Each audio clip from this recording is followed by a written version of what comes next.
You will hear a number of different recordings, and you will have to answer questions on what you hear.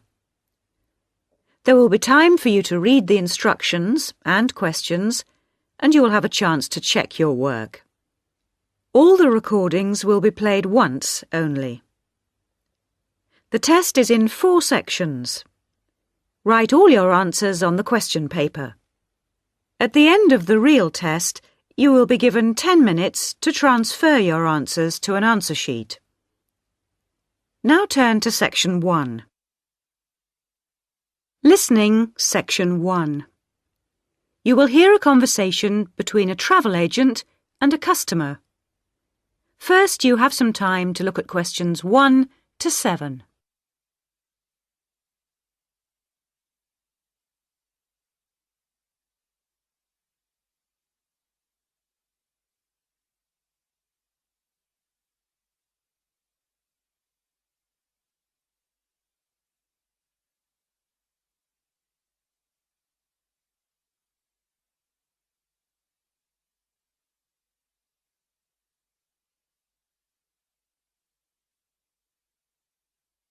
You will see that there is an example that has been done for you. On this occasion only, the conversation relating to this will be played first. Good morning. Can I help you? Yes, I'd like to get some information about trips to New Zealand. Certainly. Take a seat and I'll be right with you. Thanks. Now, where would you like to go in New Zealand? Well, I was hoping to do a bit of travelling around, actually. There are a few things I'd like to see and do before I go back home. Right. One thing I really want to do is go to Christchurch. I have relatives living there that I can stay with, my mother's cousin, and I've heard it's a nice place. The woman says she has relatives living there. So the first activity, visit family, has been circled. Now we shall begin. You should answer the questions as you listen, because you will not hear the recording a second time. Listen carefully and answer questions 1 to 7. Good morning. Can I help you? Yes, I'd like to get some information about trips to New Zealand. Certainly. Take a seat and I'll be right with you. Thanks. Now, where would you like to go in New Zealand? Well, I was hoping to do a bit of travelling around, actually. There are a few things I'd like to see and do before I go back home. Right. One thing I really want to do is go to Christchurch. I have relatives living there that I can stay with, my mother's cousin, and I've heard it's a nice place. Yes, it's a lovely city. And staying with relatives will help with the budget, of course. The budget? It will save you some money. Oh, right. Well, I'm not too worried about that. I've saved quite a bit of money working in Australia. Oh, that's nice. Good for you. Well, you know that New Zealand consists of 2 main islands, the North Island and the South Island, and Christchurch is on the South Island.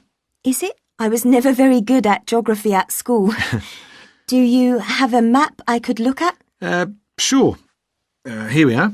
Right, I see. And, well, then I'd also like to spend some time in Auckland, and maybe I could do an English language course there. Can you organise that sort of thing for me? Oh, certainly. We'd be happy to arrange that. But bear in mind that Auckland is in the North Island. OK. And I'd also like to do some skiing or maybe even some snowboarding. I hear New Zealand is a great place for that. Yes, absolutely. But you should go to Auckland first for your studies, and then you can get the ferry across to the South Island and take the bus down to the snow. Oh, I don't like boats very much. I'm not much of a sailor. I think I'd prefer to fly. Right.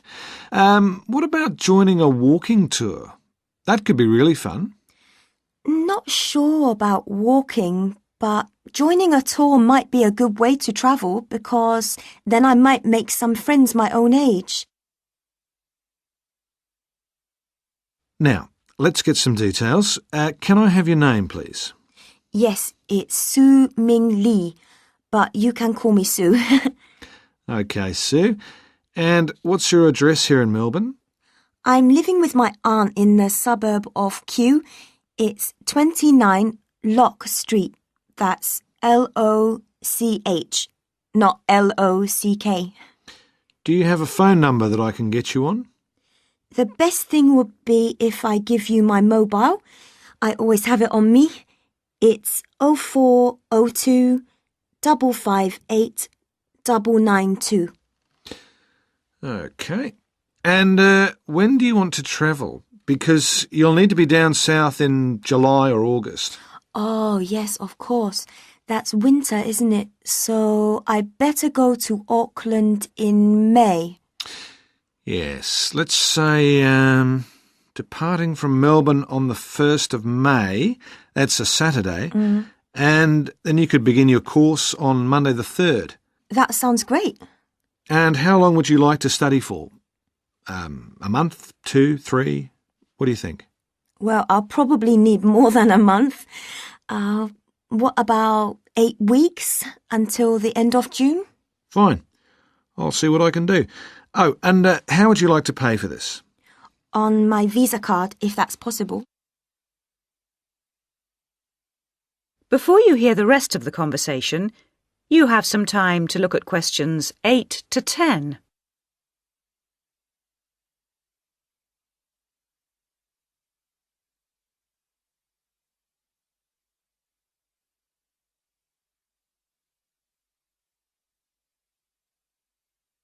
Now listen and answer questions 8 to 10.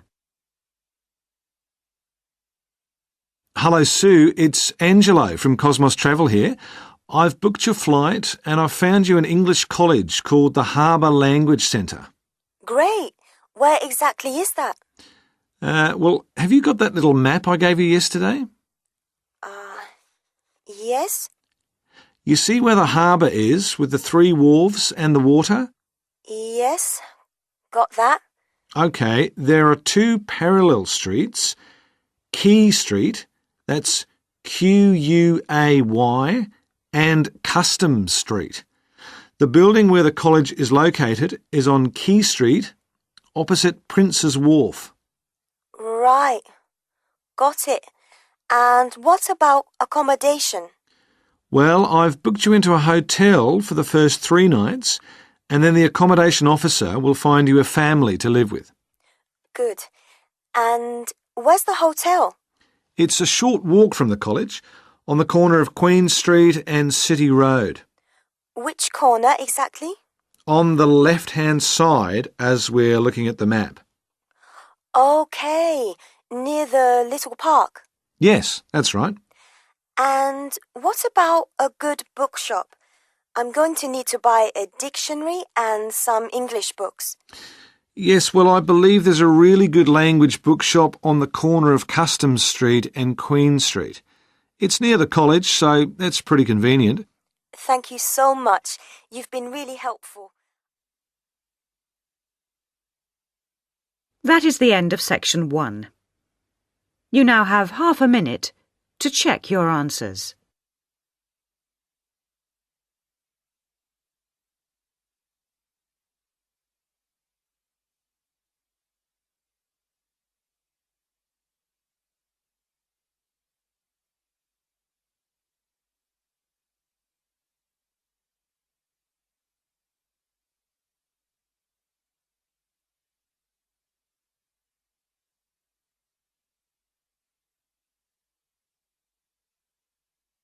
Now turn to section 2.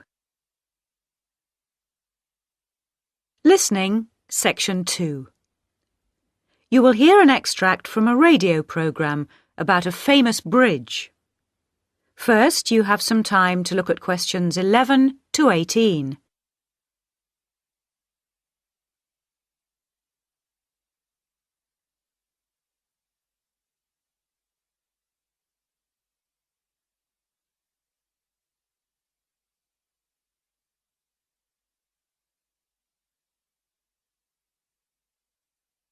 Now listen carefully and answer questions 11 to 18. The Sydney Harbour Bridge is nearly 3/4 of a century old, and to help celebrate this important occasion, our reporter Sarah Chambers has compiled this brief history of her favourite bridge. A bridge is more than just a crossing over a river or a waterway. It is a landmark in its own right. A landmark which allows us to identify one city from another. Think, for instance, of the Bridge of Sighs in Venice, or the magnificent Charles Bridge in Prague. Each of these cities can be recognised by their famous bridges. The Golden Gate Bridge in San Francisco is another example of a city known by its bridge.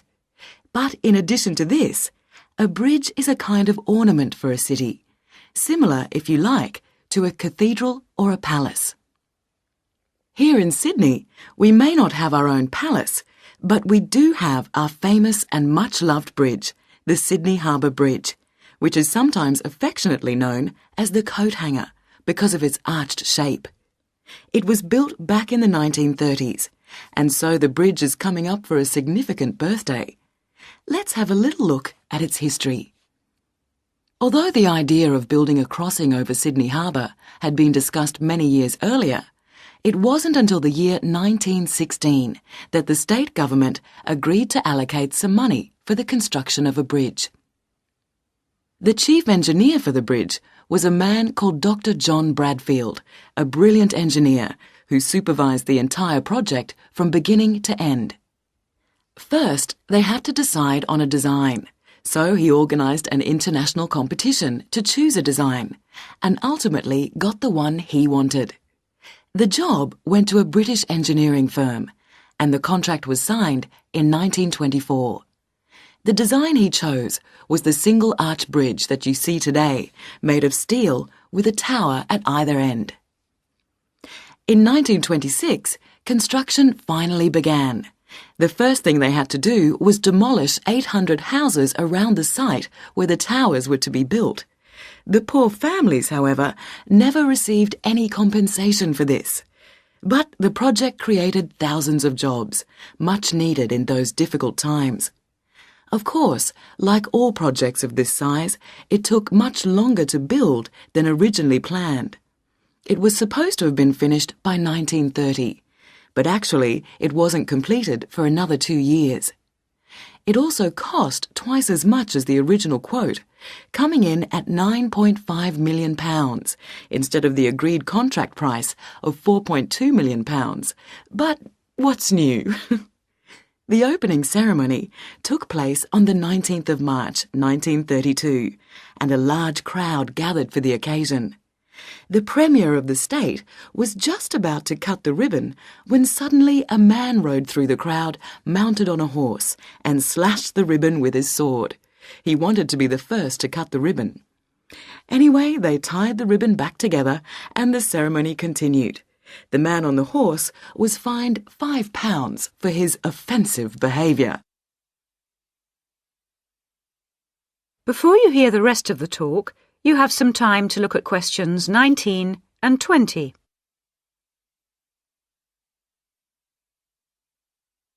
Now listen and answer questions 19 and 20. Since then, millions of cars have crossed the bridge, each paying a toll to do so. By the early 1980s, the government had paid off the loan for the money they'd borrowed all those years before. But motorists continued to pay to cross from north to south. This money was subsequently used to build a tunnel under the harbour to reduce the amount of traffic on the bridge. The tunnel was opened in 1992 and cost $544 million. It is 2.3 kilometres long and is equipped with all the latest technology, including closed-circuit television to monitor any problems. And it has most definitely reduced the load on the bridge, as it carries around 75,000 vehicles each day, which would otherwise have to use the bridge. And it's apparently strong enough to withstand the impact of a ship or even the impact of an earthquake. The tunnel has been a welcome solution to Sydney's traffic problems, but of course, a tunnel could never compete with a bridge as a landmark for any city. So let's wish the bridge a very happy birthday. That is the end of section 2. You now have half a minute to check your answers.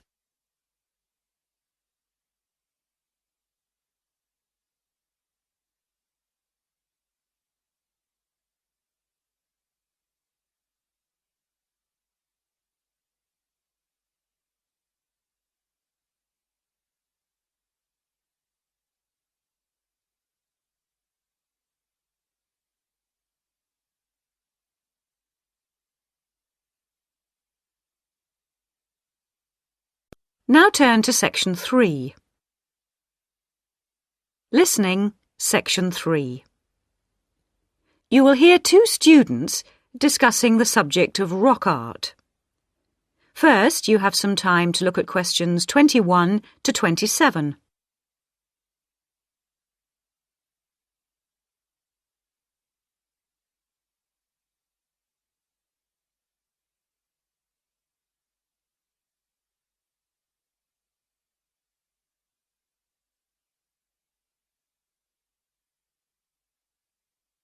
Now listen carefully and answer questions 21 to 27. Hello, David. Oh, hi, Mia. Sorry I'm a bit late. Oh, no problem. Thanks for agreeing to help me with my assignment today. I really needed to go over it with someone. Sure. You were going to talk about European rock art, weren't you? Yes, the rock drawings in the caves of Lascaux in western France. Oh, fantastic. Over 13,000 years old, I believe. What sort of drawings are they? They're drawings of animals on the whole, but you can also find some human representations, as well as some signs. There are roughly 600 drawings at Lascaux. Really? Were they mostly pictures of bulls? Well, no, actually. The animal most depicted was the horse. Have a look at this graph. It shows the distribution of the different animals. You see, first the horse, and then, after that, a sort of prehistoric bull. Oh, OK. That's interesting, isn't it? And the third most commonly drawn creature was the stag. There were some other animals, but these are the main ones. What are the drawings like? I mean, what sort of style? Well, the bulls are depicted very figuratively. They're not very realistic. They're very big by comparison to the other drawings of people and signs.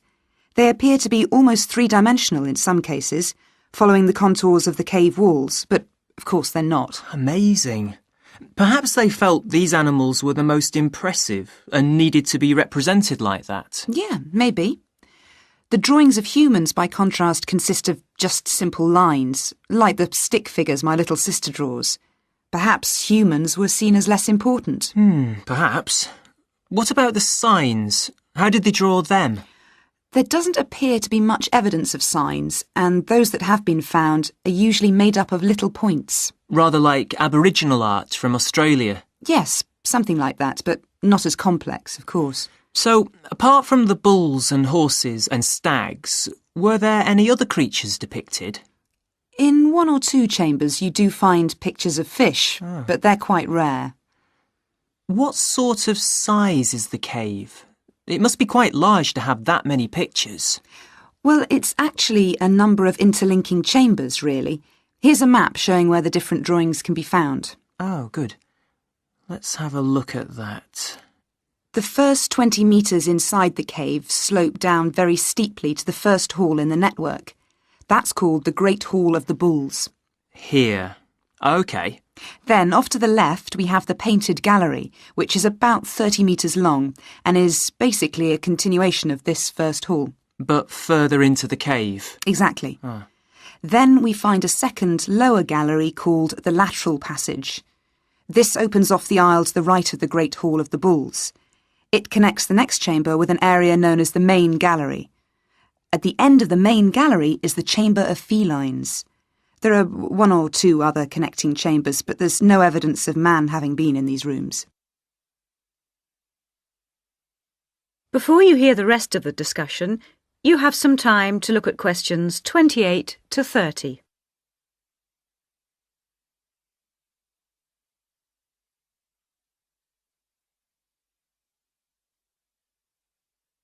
Now listen and answer questions 28 to 30. Is the cave open to the public today? Well, no, because after the initial discovery in 1940, it was opened and literally millions of people came through to see the drawings. Then, in the 50s, the experts started to worry about the damage being done to the drawings, and the government finally closed the Lascaux cave in 1963. Is that so? It wasn't really the tourists that were doing the harm, but the fact that after thousands of years, the cave was suddenly open to the atmosphere, and so bacteria and fungi started to destroy the pictures.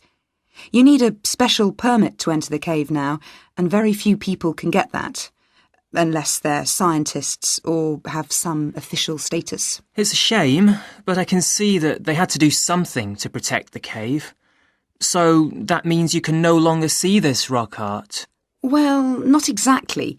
What they've done is recreate the drawings in a man-made cave, which you can visit. Oh, brilliant.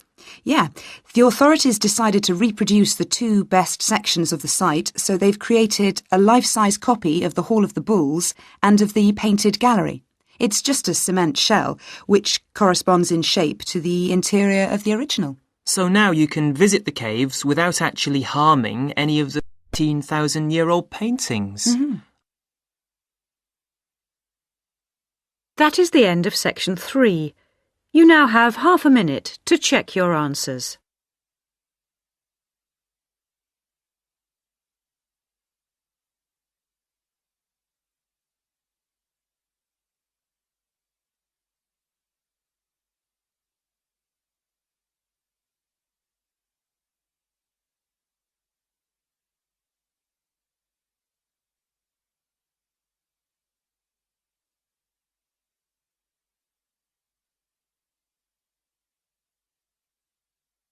Now turn to section 4. Listening, section 4. You will hear an extract from a university lecture on the topic of marketing. First, you have some time to look at questions 31 to 40.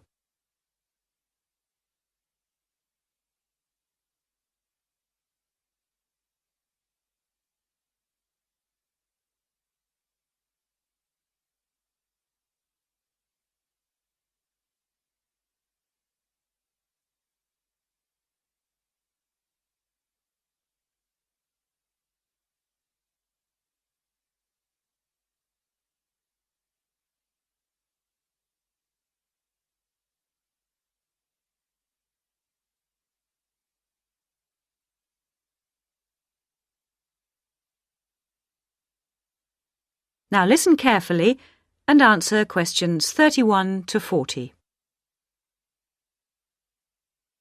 Last week we looked at some general principles associated with marketing, and today I'd like to look at some of those points in a little more detail. So, what is marketing? Or put another way, what does the term marketing mean?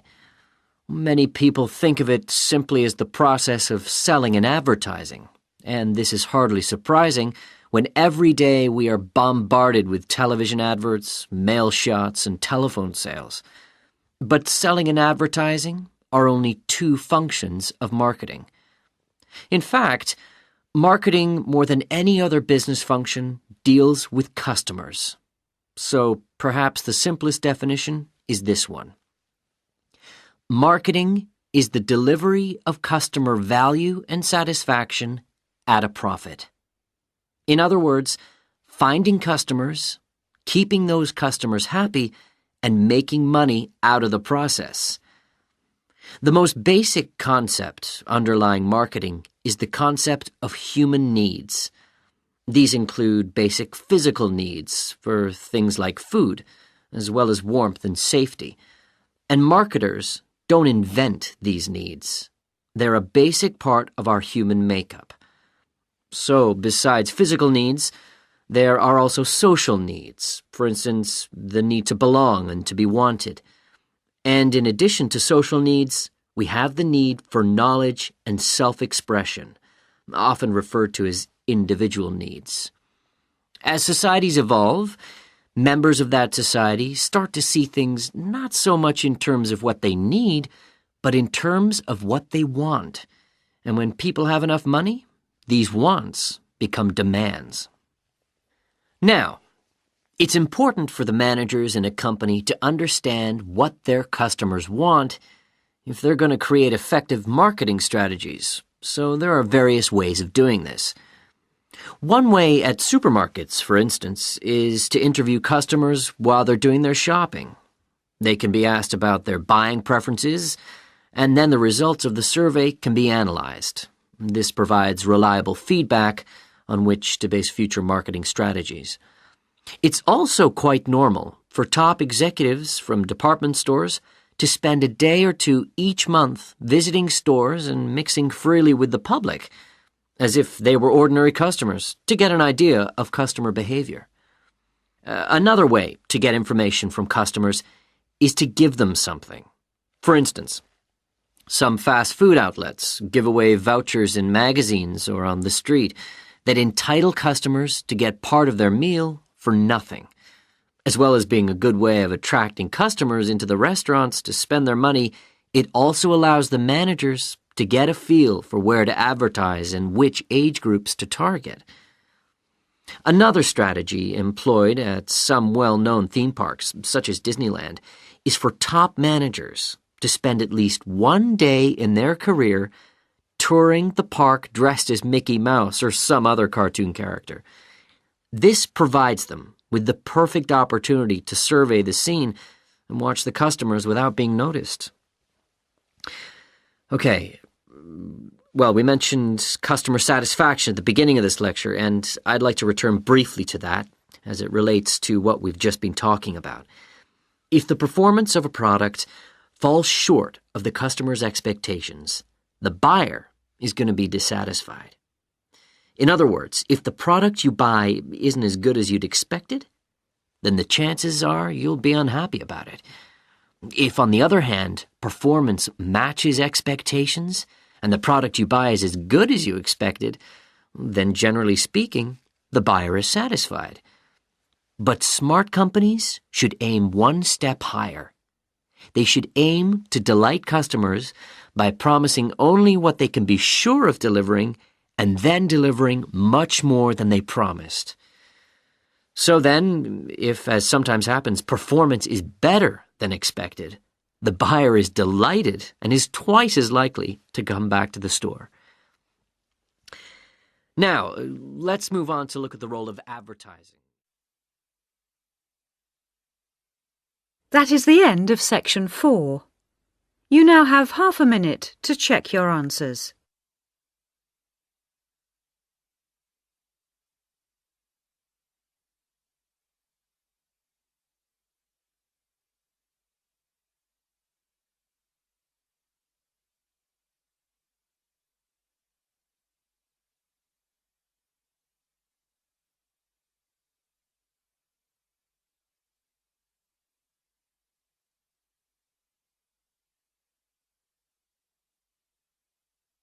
That is the end of the listening test.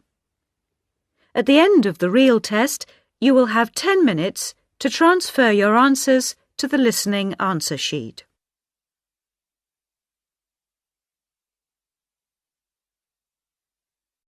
You will hear a number of different recordings, and you will have to answer questions on what you hear. There will be time for you to read the instructions and questions, and you will have a chance to check your work. All the recordings will be played once only. The test is in 4 sections. At the end of the test, you will be given 10 minutes to transfer your answers to an answer sheet. Now turn to section 1.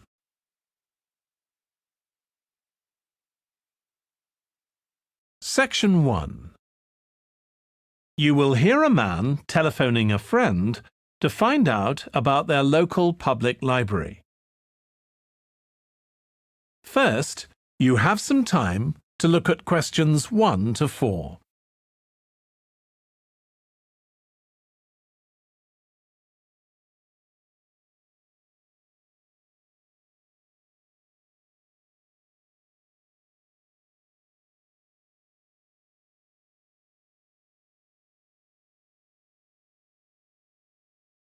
You will see that there is an example that has been done for you.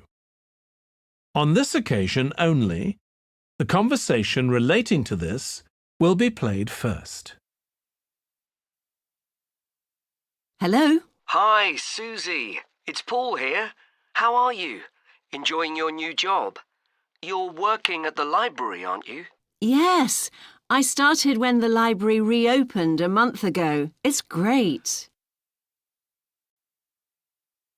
The woman says that the library reopened a month ago. So month has been written in the space. Now we shall begin. You should answer the questions as you listen because you will not hear the recording a second time. Listen carefully and answer questions 1 to 4. Hello? Hi, Susie. It's Paul here. How are you? Enjoying your new job?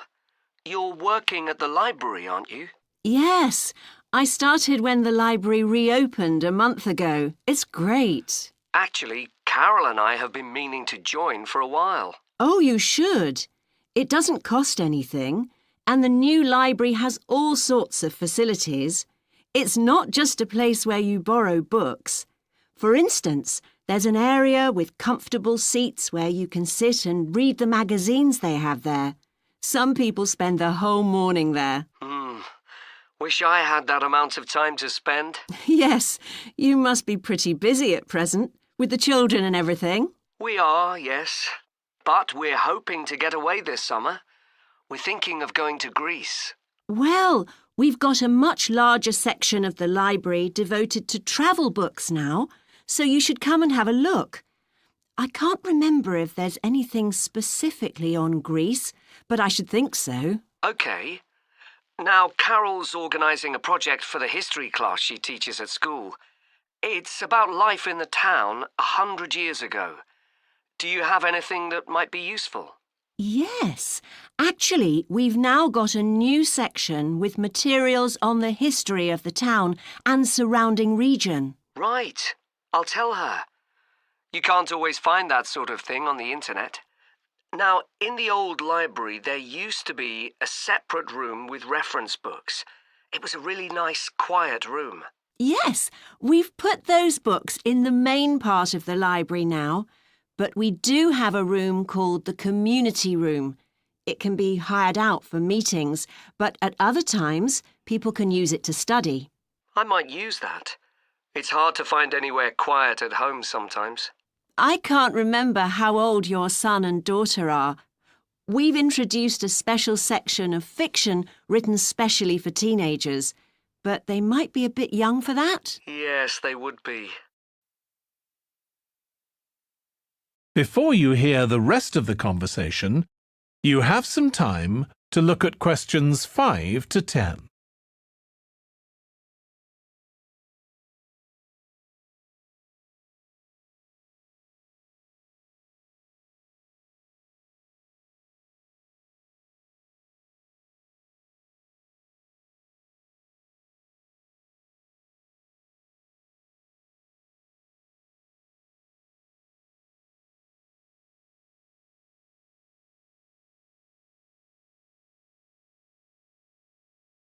Now listen and answer questions 5 to 10.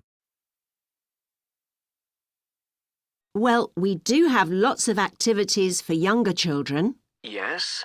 For example, we have a science club.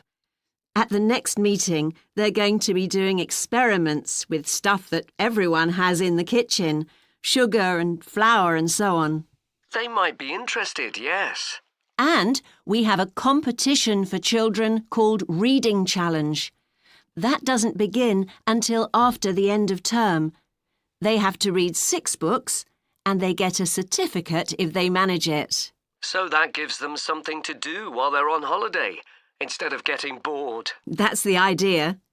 And there's special activities for adults too.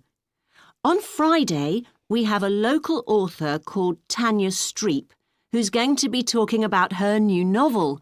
It's called Catch the Mouse, and she based the story on a crime that actually took place here years ago. Right. We're not free on Friday, but I'll look out for the book. Now, this probably isn't for you, but we do have IT support available for members. We get quite a few older people coming along who are wanting to get up to speed with computer technology. It's on Tuesday mornings. They don't need to make an appointment or anything. They just turn up. Well, my mother might be interested. I'll let her know. OK. And there's another service which you wouldn't expect from a library, which is a free medical checkup. The hospital arranges for someone to come along and measure the level of sugar in your blood, and they check cholesterol levels at the same time. Really? Yes, but that's only for the over 60s, so you wouldn't qualify. OK. Well, I'll tell my mother. She might be interested. What other information? Well, we do have a little shop with things like wall charts and greetings cards, and also stamps, so you can post the cards straight away, which is really useful. Yeah. Well, I'll bring the children round at the weekend and we'll join. Oh, one more thing. I'll be bringing the car. Is there parking available? Yes, and it's free in the evening and at weekends. Perfect. Well, thanks, Susie. See you soon. That is the end of section 1. You now have half a minute to check your answers.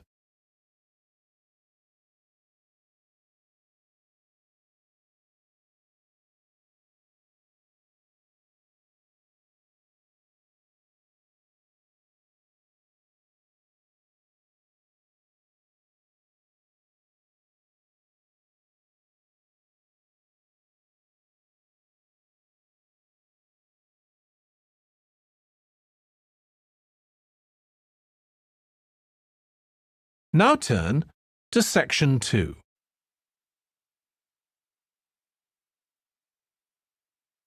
Section 2.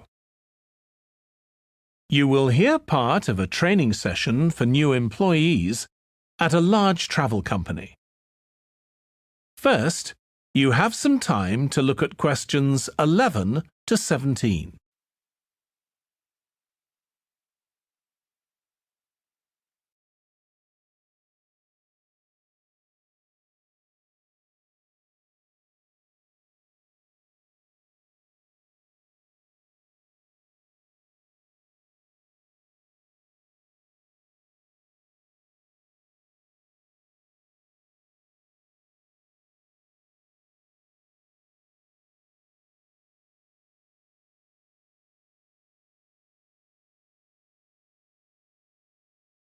Now listen carefully and answer questions 11 to 17. In this session in your training day, we're going to look at some of the more specialized holidays we offer at BC Travel. Now, the travel business is very competitive, and it's important to be aware of how the market's changing and developing. In terms of age groups, the over 65s are an important market, and one that's increasing steadily year on year. The fewest holidays are taken by the 31 to 42-year-olds, and that figure shows no sign of rising. The biggest market at present is still the youngest group, the 16 to 30s, but this group's also seen the biggest drop over the last few years, whereas there's a noticeable growth in the number of holidays taken by the 55 to 64-year-olds. As far as the 43 to 54-year-olds are concerned, bookings there are steady, but I have to say we haven't seen the increase we expected. One trend we're noticing with nearly all age groups is the growing popularity of holidays in which clients do some kind of specialized activity.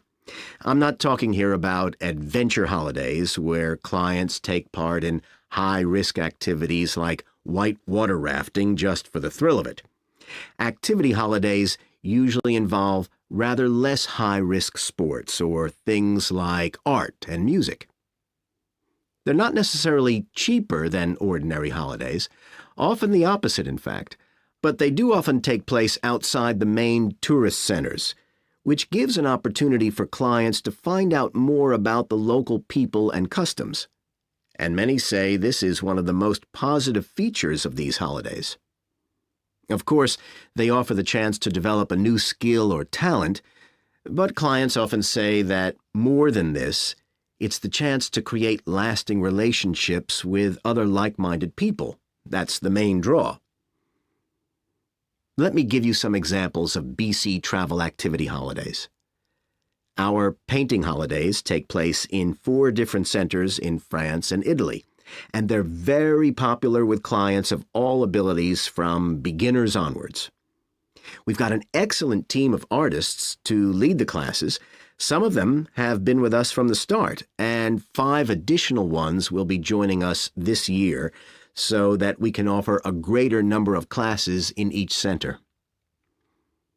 As far as cooking holidays are concerned, I know a lot of agents offer holidays where clients cook recipes related to one particular country, usually the one they're staying in, but we focus on dishes from a great many different ones. Apart from that, you'll find the usual emphasis on good quality organic ingredients. That's more or less a given nowadays, and there are generally some meat-free recipes included. Our photography holidays take place in a wide range of countries from Iceland to Vietnam, and clients have the opportunity to see some stunning scenery. Groups are small, no more than 8, so clients can have one-on-one tuition during the holiday, and excursions are arranged with fully trained guides. At the end of each holiday, an exhibition is held of the photographs taken so that clients can see one another's work and receive valuable feedback from the tutor. Before you hear the rest of the training session, you have some time to look at questions 18 to 20.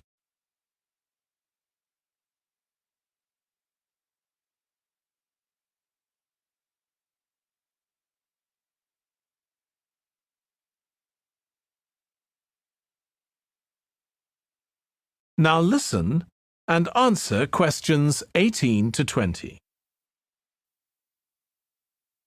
Finally, let me tell you about our fitness holidays.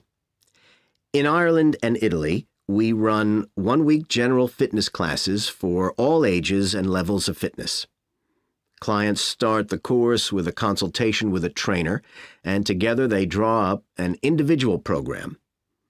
As well as improving general fitness, clients find that they end up losing much of the stress they've built up in their daily lives. In Greece, we have a 2-week holiday for clients who want to do something about their weight.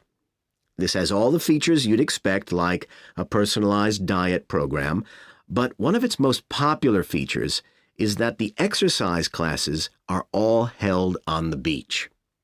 People say it's far preferable to being in a gym. Finally, we offer several holidays in Morocco. One very popular one is the mountain biking holiday. Bikes are provided, and there are different routes according to people's ability.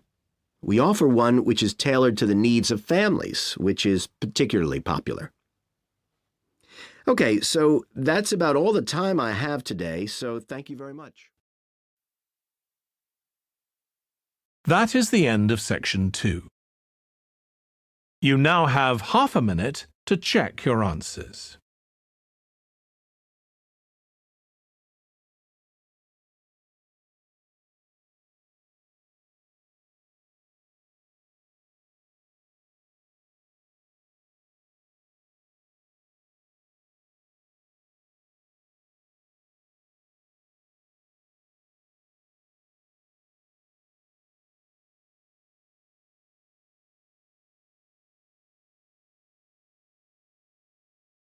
Now turn to section 3.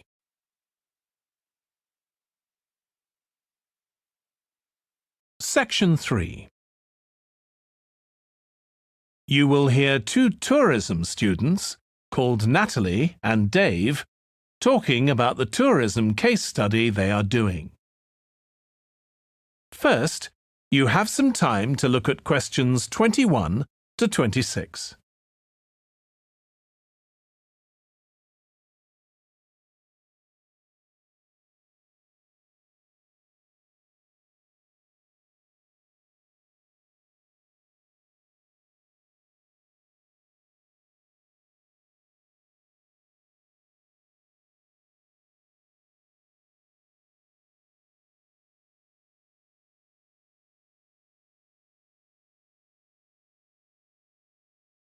Now listen carefully and answer questions 21 to 26.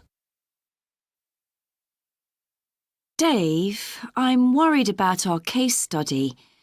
I've done a bit of reading, but I'm not sure what's involved in actually writing a case study. I missed the lecture where Dr. Baker talked us through it. OK, well, it's quite straightforward. We've got our focus. That's tourism at the Horton Castle site. And you said you'd done some reading about it? Yes, I found some articles and made notes of the main points. Did you remember to keep a record of where you got the information from? Sure, I know what a pain it is when you forget that. OK, so we can compare what we've read. Then we have to decide on a particular problem or need at our site. And then think about who we're going to interview to get more information. OK, so who'd that be? The people who work there? And presumably some of the tourists too? Yes, both those groups. So we'll have to go to the site to do that, I suppose. But we might also do some of our interviewing away from the site. We could even contact some people here in the city, like administrators involved in overseeing tourism. OK, so we'll need to think about our interview questions and fix times and places for the meetings. It's all going to take a lot of time. And if we can, we should ask our interviewees if they can bring along some numerical data that we can add to support our findings. And photographs? I think we have plenty of those already. But Dr. Baker also said we have to establish with our interviewees whether we can identify them in our case study or whether they want to be anonymous. Oh, I wouldn't have thought of that. OK, once we've got all this information, I suppose we have to analyse it. Yes, put it all together and choose what's relevant to the problem we're focusing on and analyse that carefully to find out if we can identify any trends or regularities there. That's the main thing at this stage, rather than concentrating on details or lots of facts. OK, and then once we've analysed that, what next? Well, then we need to think about what we do with the data we've selected to make it as clear as possible to our readers. Things like graphs or tables or charts. Right. Then the case study itself is mostly quite standard. We begin by presenting the problem and giving some background, then go through the main sections. But the thing that surprised me is that in a normal report, we'd end with some suggestions to deal with the problem or need we identified. But in a case study, we end up with a question or a series of questions to our readers, and they decide what ought to be done. Oh, I hadn't realised that. Before you hear the rest of the discussion, you have some time to look at questions 27 to 30.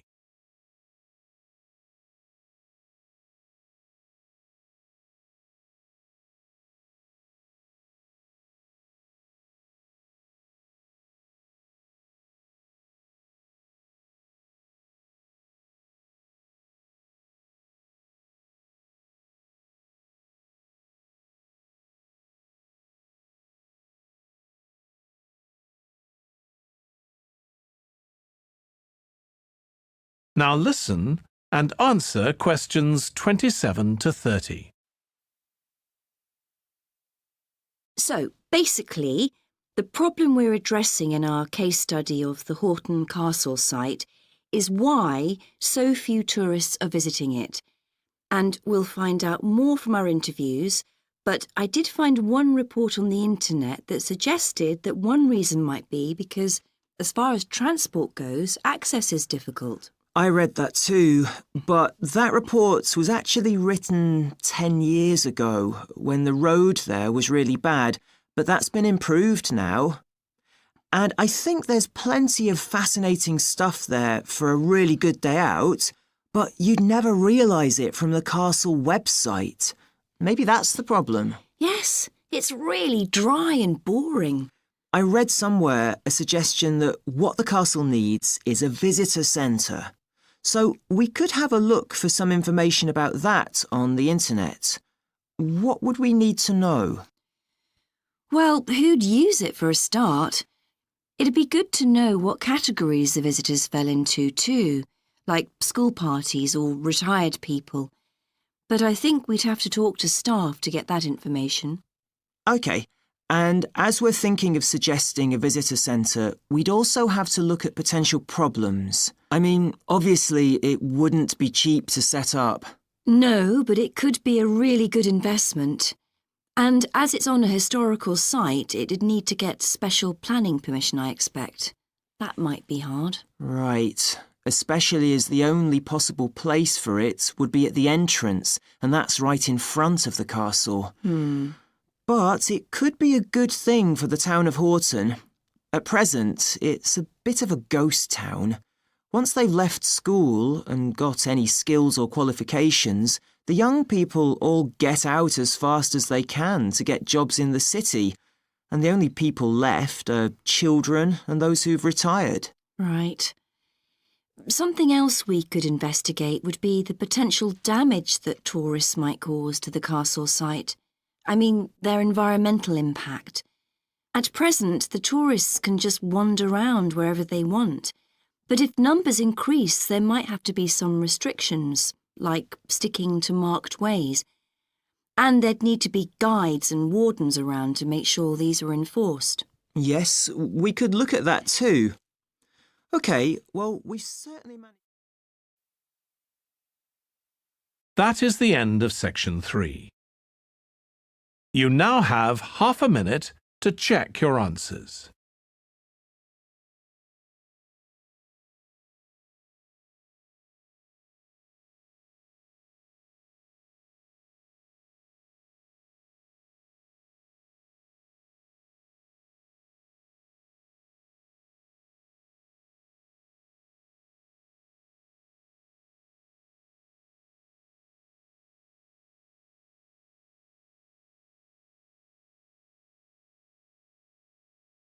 Now turn to section 4.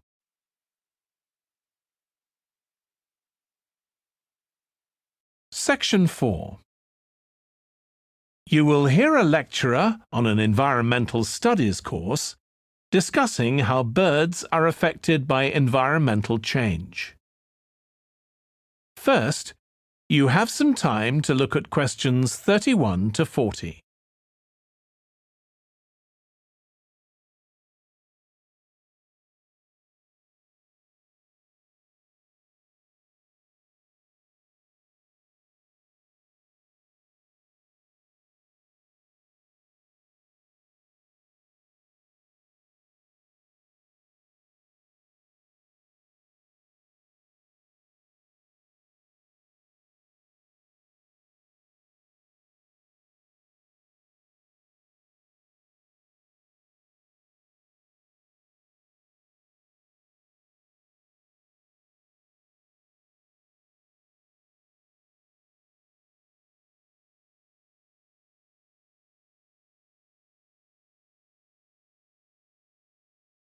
Now listen carefully and answer questions 31 to 40. OK, so we've been looking at how man-made changes in our environment can affect wildlife. Now, I'll discuss a particular example. Let's take a look at mercury. Mercury's one of the 120 or so elements that make up all matter, and it has the symbol Hg. It's a shiny, silvery substance. You may have seen it in old-fashioned thermometers, but it's not used much for domestic purposes now because it's highly toxic. But the problem is that the amount of mercury in the environment's increasing. The main reason for this is the power plants used to produce electricity. The main source of energy that most of them use is still coal, and when it's burned, it releases mercury into the atmosphere. Some of this gets deposited into lakes and rivers, and if it's ingested by a fish, it's not excreted. It stays in the fish's body, and it enters the food chain.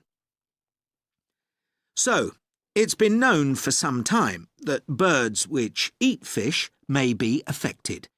But what wasn't known until quite recently is that those that eat insects can also be affected. So, a woman called Claire Varian Ramos is doing some research on how this is affecting birds. And rather than looking at how many birds are actually killed by mercury poisoning, she's looking for more subtle sub-effects. And these may be to do with the behaviour of the birds, or with the effect of mercury on the way their brain works, so whether it leads to problems with memory, for example. And she's particularly focusing on the effects of mercury on bird song. Now, the process of song learning happens at a particular stage in the bird's development. And what you may not know is that a young bird seems to acquire this skill by listening to the songs produced by its father, rather than by any other bird. And Varian Ramos has already found in her research that if young male birds are exposed to mercury, if they eat food contaminated with mercury, then the songs they produce aren't as complex as those produced by other birds.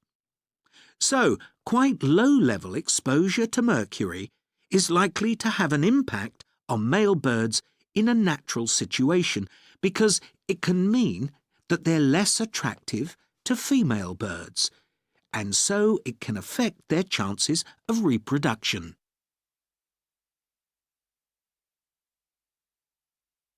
Now, the way she's carrying out this research is worth thinking about. She's using a mixture of studies, using birds kept in laboratories and studies carried out outdoors in the wild. The lab-based studies have the advantage that you don't get all the variables you would in a natural setting. So, the experimenter has a much higher level of control, and that means they can be more confident about their results in some ways. And of course, they don't have to worry about going out and finding the birds in order to observe them. So, what are the implications here for humans? Well, because many birds are migratory, they may be transporting mercury far from contaminated sites. For example, it's been found that ducks who'd been feeding at a contaminated site were later shot by hunters over 1,000 kilometres away, and presumably eaten. But these birds likely had mercury levels high enough to warrant concern for human consumption. In addition, going back to song learning by birds, we saw that this may be affected by mercury contamination. Well, we also know that in humans, mercury causes developmental delays in the acquisition of language, and in fact this process is very similar in the brain regions it involves, and even the genes that are involved. But mercury contamination has other important implications for humans as well. It's now known that an unborn child can be affected if the food eaten by its mother contains high levels of mercury, and these effects can be quite substantial. In the end, it comes down to whether more value is placed on human economic well-being or environmental well-being. It's true there are new regulations for mercury emissions from power plants, but these will need billions of dollars to implement and increase costs for everyone. Some argue that's too much to pay to protect wildlife. But as we've seen, the issues go beyond that, and I think it's an issue we need to consider very carefully. That is the end of section 4. You now have half a minute to check your answers.